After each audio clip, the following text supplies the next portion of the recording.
Just I would like to brief upon on the today's agenda, what is actually energy transition, what I think. So first thing is whether it is a supply side or it is a consumption side. I believe that on the supply side there is renewable, storage, distributed, as well as grid connected. And on the consumption side, EV, rapid change in consumption, also bidirectional and as well as connected. And the tech evolution, that is the electrical, semiconductor, communication, and digital. These are the actually something which is happening. But what is happening in the change in the ecosystem?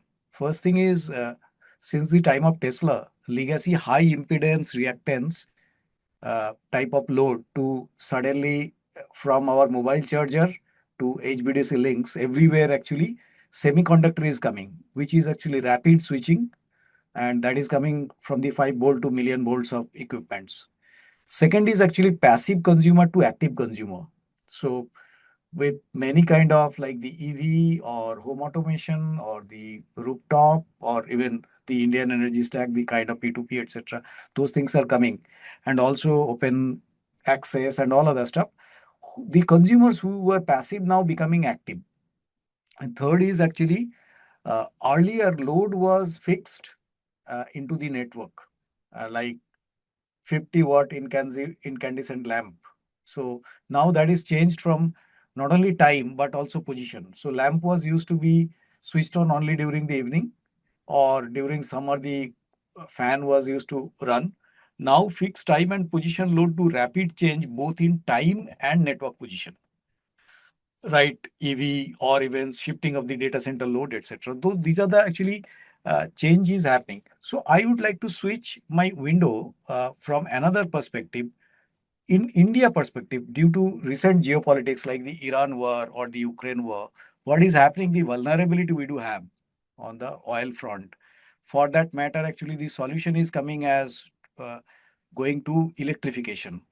And if I show you some number, like India's current state is 18% actually is the electrification from the total energy consumption perspective, whereas China is somewhat around 30%, global average is 20%. So how India is doing? India is right from renewable somewhat around 250%, that is 254 megawatt out of 509. So another, the addition will be renewable with traditional and other. The breakdown is more visible here, where renewable will be 50 gigawatt annually, 5 year to 50, and thermal and coal 8 to 10 gigawatt, and this thing, and nuclear will be 5 to 6 gigawatt over the period. So this is how the things are going to happen. But how the consumption side is actually growing. Historically, it was service-led 0.8x GDP multiplier. Now it's going to be manufacturing-led. And you know that these are the type of load like the data center and all other stuff where actually what I had talked about. And for that thing, what is needed? Access to synchronous grid, exceptional cheap solar, etc., etc. So uh, and there, unit economies in solar, it is 5 crore per megawatt, 1 to 2 year time to build, whereas transmission line takes almost 3 years to build. That is becoming a problem from the solar park and all. But in case of coal and nuclear, the gestation period to build as well as the cost, those are also becoming very high. So, and that is why also nuclear capacity probably is a something which is happening in India. Exponential growth, what happened in France earlier, that is to be done. And that is where the opportunity lies also. But you know that core bottleneck is the ramping up the transmission network. So now I will again go back to where I was. So what is happening in that energy transition? That is why, what are the challenges on the ground is happening? You know that smart charger, smart rooftop solar, etc. Like fault current, historically we have seen at 6 times of the load current normally, whereas with the constant power sources of the EV or the inverter, smart EVs, they manage as per the output, the input. That is why that is showing as 1.4x to 1.4x. So how the protection and all other stuff have been designed over 100 years, that is being challenged. Load and fault current flow from unidirectional to multi-directional. Relay, fault passage indicator, freezer, flock application, etc. Those are becoming challenge. I would like to share one application where actually one station transformer of one grid was stripped uh, when actually there was some maintenance at the substation. The reason was uh, opposite power flow from the entire 200 kilowatt solar plant in that station. The protection was not actually directional setting. It was overcurrent and not fault. That is why it tripped. So, you know that in the entire network, when you think that millions of actually protection parameters are there and no directions sensitive uh, uh, things are there, semiconductors, IEDs are there, it's going to be a huge challenge. To manage the reactive power or the unbalance, actually we use capacitor bank or statcom, etc. They generate additional harmonics during switching or during operation. And source of the any power source like transformer or maybe generator, they can measure harmonics, but they cannot say who is generating that harmonics. So that means we need to place power quality meter everywhere. EV charges is equivalent to 5 ohms. And the moment that 5 ohms load shifts from one place to another, how do you do the network planning?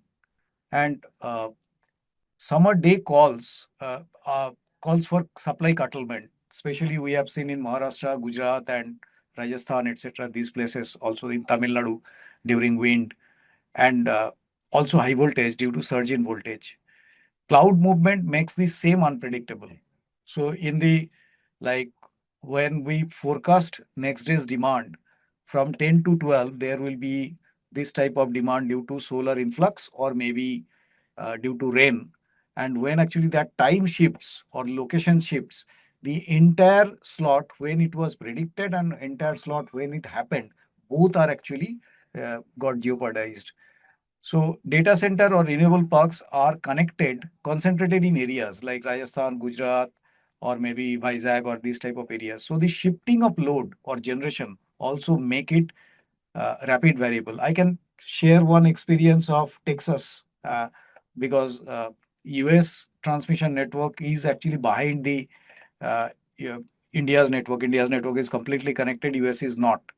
So there were 70 data centers in one area, and due to change in there was a flicker, and that is why they had shifted some 24 data center load to another region, and 1500 megawatt load drop happened, and that is why there was a massive catastrophe happened, and it took a lot of corrective action to uh, make it correct. So power swing actually and tripping, etc. Those are in China due to harmonics.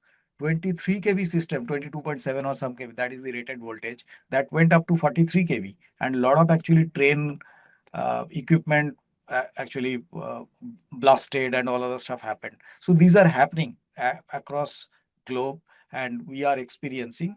And I have measured current harmonics way back 20 years back with 15 kilowatt solar plant, 4 kilowatt or 25 kilowatt. That time it was 3 to 5% current harmonics. Now it is going beyond 7% to 12% harmonics. So those things are coming. Consumer engagement in market for open access or P2P, etc. More unpredictability actually bringing from the predictable thing. Government incentive programs and commercial reasons, massive adoption in rooftop solar like PM Surya Ghar. It's supposed to connect more than 10 million rooftop solar, other than what already people are selling. And solar pumps, PM Kusum Yojana or EV, etc. And for distribution, transmission, generation, all data are available in the energy market, barring this rooftop solar, solar pumps, EV, etc., which are still, or even the home automation, the energy optimization system, they are in the private operator cloud and not accessible to utilities or energy market. Now, uh, from utilities, there are two type of analytics actually they need. One is actually customer side, another is asset side. On the asset side, mostly actually it is all about how to optimize capex. So increasing the asset utilization for that thing from the smart meter, we do place the data in the data lake. They aggregate the data over more than 30 minutes window so that they can predict the network load augmentation requirement, as well as from the reactive perspective, as well as from the outage events from that perspective, which is not available in the SCADA and all, because last mile network interruptions are not captured properly. So from the reliability, from the asset utilization, reactive compensation, and uh, another is these are the perspective for which actually from the planning perspective, people use smart meter data. Another is actually asset utilization and asset maintenance. For that thing, I can show you another slide, which is about asset analytics. So here in distribution transformer, like we are taking the data and putting into the data lake, and we are trying to create a KPI called 𝗃𝗵𝗄𝗃. That is actually DT aggregate stress index. And how that stress index is being calculated, one is thermal stress. Thermal stress is the loading. Another electrical asymmetry, unbalance, voltage unbalance or current unbalance. Another is the insulation stress, that is due to voltage flicker and all other stuff. And from that, we are trying to create one actually make. So we have created some weightage to calculate this index, 35%, 25%, 25%, 15%. But definitely, we do take the data and discuss with the utilities, and accordingly, we do deliver the exact weightage what is. So this is mostly coming from some IC and some different journals, these percentages, but it has to be very specific to the utility or that areas. So this is how like the loading stress, voltage conditioning, unbalanced stress, and the ultimately DASI we are creating. In this way, we have also created residual life, but we have not made it much too public. We are still experimenting with the workshop and getting it done. And also, we are experimenting with the non-intrusive load monitoring, like from the smart meter data, as well as weather data, like the ambient temperature. We are trying to predict what is going to be the top oil and top winding temperature, and from that thing, which can be 2 to 5% erroneous, but that is good enough for where actually you are judging 120 degree or 115 degree, it's okay. So that without putting much of a sensor data from the current data, how we can actually do the asset analytics more clarity. And for the customer, actually what we are doing, what we are giving customer analytics is like how many intervals, what type of load or load duration curve, like how much demand, how many percentage of power you have used, peer comparison, like your consumption vis-a-vis your society or apartment average consumption, or we are giving another thing is we are trying to build it up. Already there are solution available in the market that is actually appliance level insight, like for the heating or cooling, what is the percentage of consumption you are doing. So these are all the things we are doing through the smart meter data. And for the Indian energy stack, this is going to be a data through which your bidding to be first actually where actually you are going to place a bid, that time it will be checked, and also for the settlement this will be checked. So that is how the smart meter is going to be used, other than many other use cases.